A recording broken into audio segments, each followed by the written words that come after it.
Well, explosions were heard across Iran overnight following Iranian strikes that injured more than 100 people in southern Israel.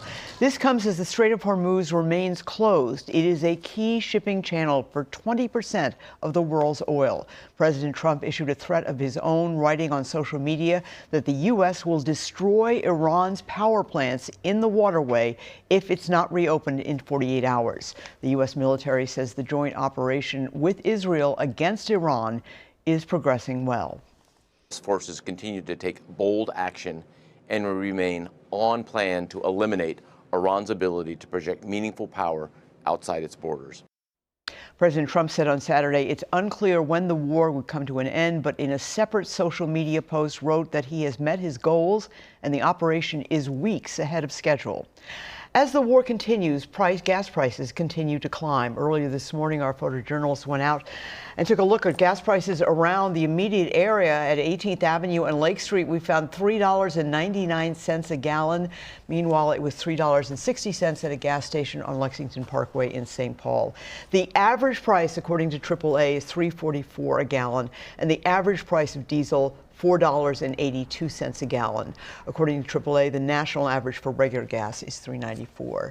This morning, we are going to look at costs to consumers across the economy. Joining me now to talk about this is University of St. Thomas economics professor Tyler Schipper. Thank you so much. Thanks for having me. All right. First of all, let's talk about the gas prices that our photographer found. Quite a range, $3.60 to $3.99, when the average, according to AAA, is $3.44. Can all that possibly be true at the same time? I mean, it all depends on where the gas stations are located. Different states have different taxes that get baked into those prices as well. So at least in Minnesota, you tend to see higher gas prices in the Twin Cities in southern Minnesota, and they're a little bit lower in northern Minnesota. Okay.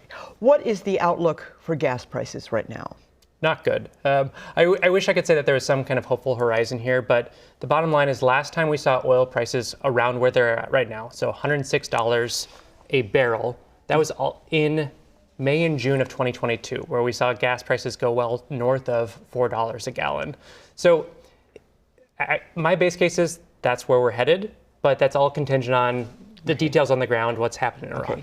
And gas prices, let's just talk about the ripple effect. 30% up since the start of the war. What ripple effect does that have? How much of an impact does that have on the rest of the economy from a consumer standpoint? Absolutely. So if you think about what you're seeing at the pump as kind of the first stage of how an oil shock affects U.S. consumers, the second one would have to be at the grocery store. Because as you talked about earlier in the segment about diesel prices, well, almost all of your groceries are being carried by a truck, either to get onto a train or get off a train or the entire way.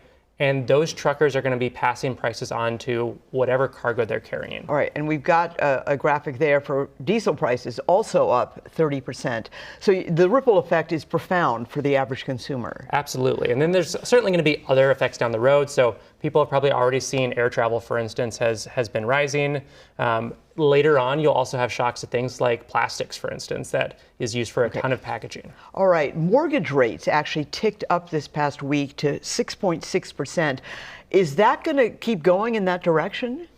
I don't know how much, but yes. So typically when we see kind of geopolitical crisis, what happens is everybody wants to find the safest asset out there, which is usually a U.S. government treasury bond. The problem is that when it's an inflationary shock, people are like, well, if I'm going to loan my money to the government, they're going to have to pay me a little bit more to do that because I need to cover my expectations for higher inflation. And those treasuries are tied to mortgages, and that's putting upward pressure on them. Let me ask you this.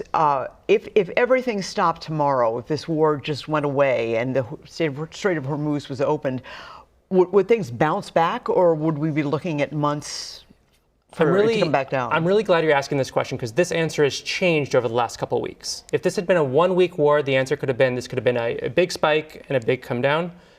The change now has been that there's been irreversible damage to infrastructure in the Middle East. There's changing expectations about risks for the Strait of Hormuz going forward, so insurance costs will be higher. And it's simply harder to turn everything back on than it is to shut down. You're going to have thousands of ships in the Strait of Hormuz that need to figure out who's going which way when, and that's going to take weeks, if not months, to start to normalize. So these price increases, including gas prices, are here at least for a while. Maybe not at this level. We could see some relief in terms of the price of oil if this ended tomorrow, but we should expect elevated gas prices for the next couple months at least, especially compared to where they were at the beginning of the year. All right, Professor Schipper, thank you for coming in, I guess.